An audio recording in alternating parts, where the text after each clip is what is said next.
ગીતાંજલિ વિદ્યાલય દ્વારા પાદરા તાલુકાના ધોરણ 12 સાયન્સ પછીના વિદ્યાર્થીઓ માટે એડમિશન અવેરનેસ પ્રોગ્રામનું આયોજન કરવામાં આવ્યું। પાદરા શહેર તાલુકા ધોરણ 12 સાયન્સના વિદ્યાર્થીઓ માટે ગુજરાત સરકારના શિક્ષણ વિભાગ અંતર્ગત આવતા commissionerate of technical education CTE અને admission committee four professional courses ACPC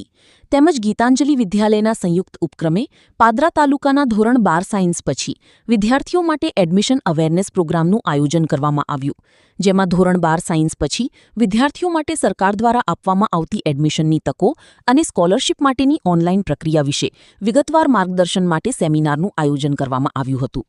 જેમાં અમદાવાદ ખાતેની LD એન્જિનિયરિંગના આસિસ્ટન્ટ પ્રોફેસર સુલય પટેલ તેમજ પાટણની KD પોલિટેકનિકના લેક્ચરર ડોક્ટર નીરવ પ્રજાપતિ દ્વારા વિદ્યાર્થીઓને માહિતગાર કરવામાં આવ્યા હતા।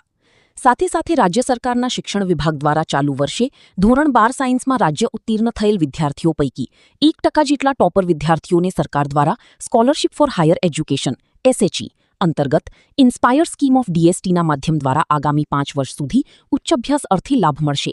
જે માટે પાદરાની ગીતાંજલિ વિદ્યાલયના 2 વિદ્યાર્થીઓની પસંદગી થતાં બંને વિદ્યાર્થીઓની મોમેન્ટો અને રાજ્ય સરકારમાંથી આવેલ સર્ટિફિકેટ આપી સન્માનિત કરવામાં આવ્યા હતા। ACPC દ્વારા અને ગીતાંજલિ વિદ્યાલય મારફતે આજે પાદરા તાલુકાની અંદર એક માર્ગદર્શન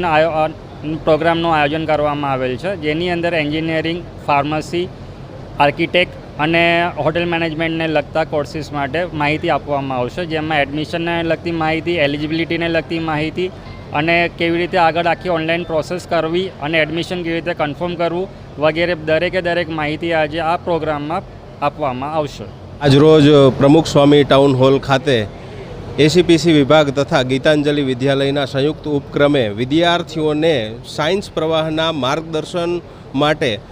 આગળ ભવિષ્યમાં કયા કોર્સમાં એડમિશન લેવું, કઈ રીતે એડમિશનની પ્રોસેસ છે, સ્કોલરશિપ કઈ રીતે મળવાપાત્ર છે, તેને લગતો એક સેમિનાર તાલુકાના તમામ વિદ્યાર્થીઓ માટે ગીતાંજલિ વિદ્યાલય દ્વારા આયોજન કરવામાં આવ્યું હતું। સાથે સાથે માહિતી આપતા આનંદ થાય છે કે હાલમાં યોજાયેલી બોર્ડની પરીક્ષામાં વિજ્ઞાન પ્રવાહના જે 1% ટોપર વિદ્યાર્થી છે તેમને સરકારશ્રી દ્વારા સ્કોલરશિપનું એક આયોજન કરવામાં આવેલું છે। તેમાં પાદરા તાલુકામાંથી ગીતાંજલિ વિદ્યાલયના 2 વિદ્યાર્થીઓનો સમાવેશ થાય છે। તેવા વિદ્યાર્થીઓને પણ ભવ્ય સ્કોલરશિપ આગામી ઉચ્ચ અભ્યાસક્રમ માટે મળવાપાત્ર છે, જેથી આજે ગીતાંજલિ વિદ્યાલયમાં હર્ષ અને લાગણી અનુભવી રહ્યા છીએ।